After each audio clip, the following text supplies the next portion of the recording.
Hello friends, welcome back to our channel. I am Poonam Chaudhary and in this video we are going to learn about the ribosome. Okay, जो ribosome होता है वो membrane less organelle होता है, इसमें कोई भी membrane नहीं होता. That's why it is universal cell organelle. ये प्रोकैरियोटिक में भी पाया जाता है एंड यूकैरियोटिक में भी पाया जाता है.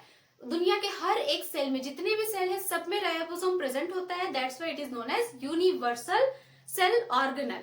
क्योंकि प्रोकैरियोटिक सेल जो होते हैं उनमें membrane bound cell organelle absent होते हैं, सिर्फ मेम्ब्रेन लेस ऑर्गेनल ही प्रेजेंट होता है और मेम्ब्रेन लेस ऑर्गेनल होता है हमारा राइबोसोम, इसलिए वो प्रोकैरियोटिक सेल में भी प्रेजेंट होता है. देखिए, जो आपका राइबोसोम है उसको फर्स्ट एब्जॉर्ब किया था जॉर्ज पैलेड ने 1953 में, है ना, थ्रू द इलेक्ट्रॉन माइक्रोस्कोप. तो इसी की वजह से, क्योंकि इनका नाम है जॉर्ज पैलेड, इसी की वजह से राइबोसोम को पैलेड पार्टिकल्स भी कहा जाता है. Okay, also known as Palade particles. उसके बाद ये ब्रोथ प्रोकैरियोटिक एंड यूकैरियोटिक में पाया जाता है, इसलिए इसे यूनिवर्सल ऑर्गेनल कहते हैं. Absent in mature RBC. ठीक है, यूनिवर्सल है, सारे सेल में पाया जाता है, लेकिन मैच्योर आरबीसी में एब्सेंट होता है. मैच्योर होने के बाद एब्सेंट होता है, लेकिन जब आरबीसी बनता है, यंग होता है, तो उसमें प्रेजेंट होता है ये राइबोसोम. Number varies. ठीक है, हर सेल में जो राइबोसोम के नंबर है वो वेरीज करते हैं, उनके फंक्शन के अकॉर्डिंग भी होते हैं. जैसे कि 10,000 to 30,000 बैक्टीरिया में प्रेजेंट होते हैं और up to 10 millions in mammalian cells में प्रेजेंट होते हैं. उसमें से भी जो सेल प्रोटीन का सिंथेसिस ज्यादा करते हैं उन सेल्स में ये ज्यादा प्रेजेंट होते हैं, जैसे कि आपके लीवर सेल्स हो गए. ओके, तो फंक्शंस पर भी डिपेंड करता है इनका नंबर. उसके बाद राइबोसोम्स जो होते हैं also known as protein factory.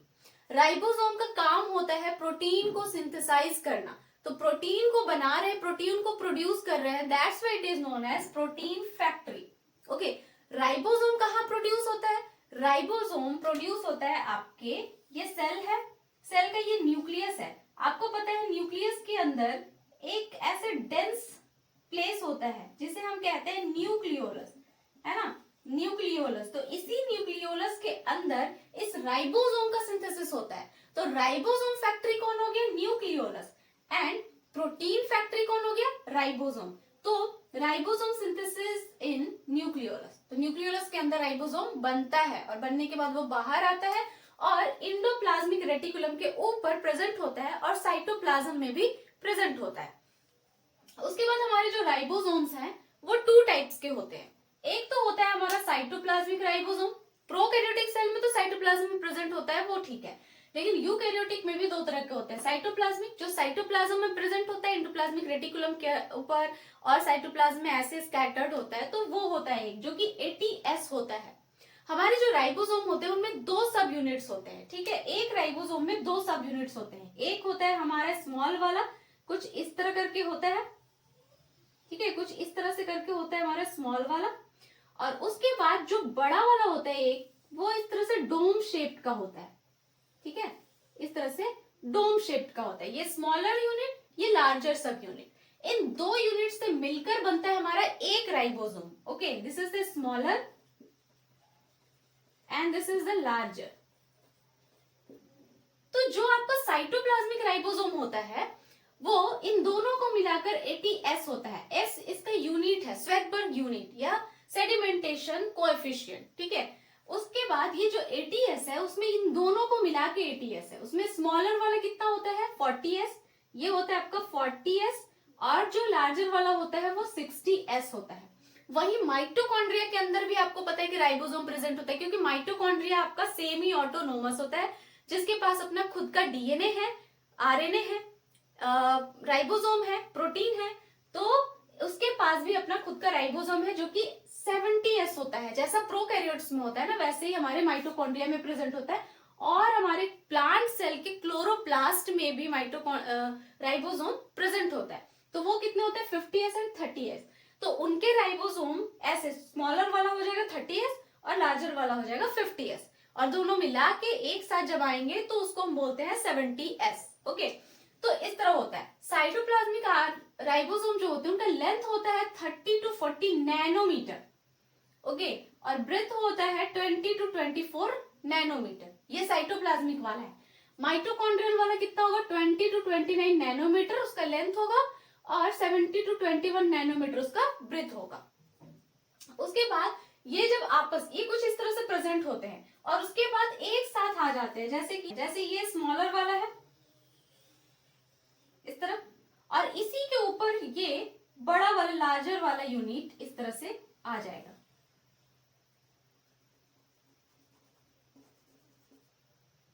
इस तरह से जो डोम शेप का होता है ना, वो ये ऊपर होगा और स्मॉलर वाला नीचे होगा। अब इन दोनों के बीच में क्या होता है ना, इसके अंदर, ठीक है, जब दो ऐसे होते हैं ना राइबोसोम के यूनिट, तो बीच पे स्पेस होता है, खाली जगह, ठीक है, ऐसा नहीं कि चिपक जाते हैं ऐसे, क्योंकि ऊपर वाला डोम शेप्ड है और ये फ्लैट कैप लाइक स्ट्रक्चर होता है, नीचे वाला कैप लाइक होता है और ऊपर वाला डोम शेप्ड होता है। तो कुछ इस तरह का स्ट्रक्चर बनाते हैं ये इस तरह से, ठीक है। तो बीच में क्या होता है ना कि खाली स्पेस होता है, और उस खाली स्पेस में क्या होता है, जो mRNA होते हैं वो यहाँ से पास करते हैं। जो mRNA होता है हमारा, ठीक है, हमारे न्यूक्लियस के अंदर mRNA का सिंथेसिस होता है after the process of transcription. तो ये हमारा हो गया mRNA, और mRNA क्या होता है, इसके अंदर से गुजरता है और पेप्टाइड्स को ऐड करता है, अमाइनो एसिड्स को ऐड करता जाता है और न्यू पॉलीपेप्टाइड बनाता है, मींस प्रोटीन का सिंथेसिस करता है। इस mRNA से ही प्रोटीन का सिंथेसिस होता है through the process of translation. Okay, तो यहाँ से mRNA आपके अंदर से जाते हैं। ये राइबोसोम जो होते हैं, ये दोनों सब यूनिट्स जो होते हैं ना, ये अलग अलग ही प्रेजेंट होते हैं। जब इनको प्रोटीन का सिंथेसिस करना होता है तब ये एक साथ आते हैं और mRNA के थ्रू प्रोटीन का सिंथेसिस करते हैं। इन दोनों के यूनियन के लिए, एक साथ जुड़ने के लिए या फिर अलग होने के लिए Mg2+ आयन जो होता है, मैग्नीशियम आयन, उसकी कंसंट्रेशन बहुत इंपॉर्टेंट है। जब Mg2+ का कंसंट्रेशन हाई होगा तो ये दोनों आपस में आ जाएंगे, यूनियन करेंगे, और जब Mg2+ का कंसंट्रेशन कम होगा तो ये अलग हो जाएंगे। मींस प्रोटीन सिंथेसिस के लिए आपके पास Mg2+ आयन होना चाहिए, तभी ये जाके प्रोटीन का सिंथेसिस पॉसिबल है। ओके, तो इस तरह से mRNA आते हैं। अब देखिए कि एक हमारे पास mRNA है, ठीक है, mRNA मैसेंजर RNA जिसको हम बोलते हैं, ये हमारा mRNA है। अब इस mRNA के ऊपर बहुत सारे राइबोसोम लगे रहेंगे, ठीक है, ये एक आया, फिर उसके ऊपर एक और आएगा इस तरह से, फिर एक और आएगा इस तरह से, एक और आएगा इस तरह से, एक और आएगा इस तरह से। ये प्रोटीन का सिंथेसिस के लिए आते हैं। यहाँ पर राइबोसोम्स आकर जुड़ते रहते हैं और पॉलीपेप्टाइड का सिंथेसिस करते हैं, मींस प्रोटीन का सिंथेसिस करते रहते हैं। तो आप देखो, एक mRNA है और उसके ऊपर बहुत सारे राइबोसोम्स लगे हुए हैं, तो इस स्ट्रक्चर को हम क्या बोलते हैं, पॉलीसोम, ठीक है, पॉलीसोम। पॉलीसोम क्यों किसे बोलते हैं, एक mRNA स्ट्रैंड के ऊपर बहुत सारे राइबोसोम्स जब अटैच्ड हो जाते हैं तब हम उसे कहते हैं पॉलीसोम।